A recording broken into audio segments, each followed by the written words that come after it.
अम्मा ओ मां लाइका डेली हुई अम्मा अम्मा अम्मा अम्मा का डेली हुई अम्मा अम्मा अबाले अबाले अबाले छा थियो आहे बई हथ पेट ते रखिया थई पेट में सूर थई छा ना बा पेट में सूर ना है भूख थी मरा धनु धोबी भला तवाजी मानी भी बंद कई आहे छा न बाबा अजु मु मानी ना है पचाई छो छो हथन में लिफियूं पहला थई छा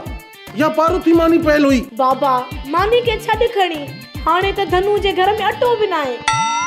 यान गोदड़ी बधी पिनण शुरू कयई छो मुल्क में माकड़ लथी आहे छा इंडिया जा माकड़ अची विया छा मश्किरन जे गोठ में हाने त माकड़ पंहिंजे मुल्क में पई बचा करे पर मां माकड़ जी गाल न पई कया मां गाल कया पी तीली पहलवान जी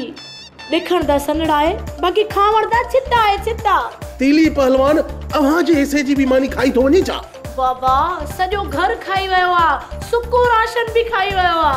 सुकियूं सारियूं भी खाई वयो बियो त ठयो पर पलाव भी खाई वयो कह रुपए से निभागे के तो चवां तो पेरी उघाड़े कढोस गोठ मां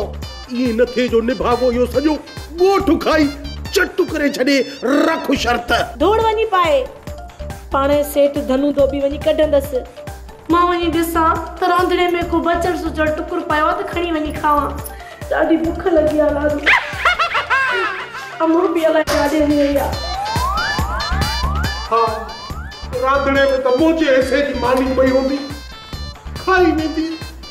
बसड़े आलो तू सुबह मोरली हुई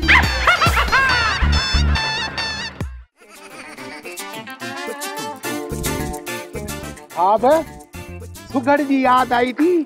या को सरकारी मसलो आ अरे मसलो इहो आ त मसलो कोई भी कोने जेकॾहिं को मसलो न हूंदो त मसइलो कीअं पैदा थींदो ऐं जेकॾहिं मसइलो पैदा न थियो त पोइ नौकरियूं चट साहब नौकरी कुल्फी ना है जो चटिया तो मुंहिंजी ॻाल्हि सम्झी न आहे सचो आई साहब मूंखे कुछ भी समझ में ना आयो पर का ॻाल्हि ही ना आहे इश्क में माण्हू ईअं ई थी वेंदो आहे ॾिसण में ॾाहो पर कल थिड़ियल ई हूंदी अथसि सिपाही सुमर दरअसल ॻाल्हि इहा आहे त मश्किरनि जे ॻोठ में अमन लॻो पियो आहे गुज़िरियल सॼे साल में हिक बि एफआईआर दाख़िल नाहे थी जेकॾहिं एतिरो अमन हूंदो त असांजी नौकरियूं हलियूं वेंदियूं खैर आहे साहब पोइ असां ई ॾोह कंदासीं वरी मुल्क मचंदो ऐं थाणा खुलंदा इहो बि मसइले जो को हल कोन्हे हल त भला ॻोठ में को मबण मचायूं हली था सुगड़ खे सुघो कयूं चर्च जे केस में था फासायूंसीं पोइ सुगड़ खे थाणे ते विहारे मिठियूं मिठियूं ॻाल्हियूं कंदासीं साहब पाण वटि लेडीज़ पुलिस किथे आहे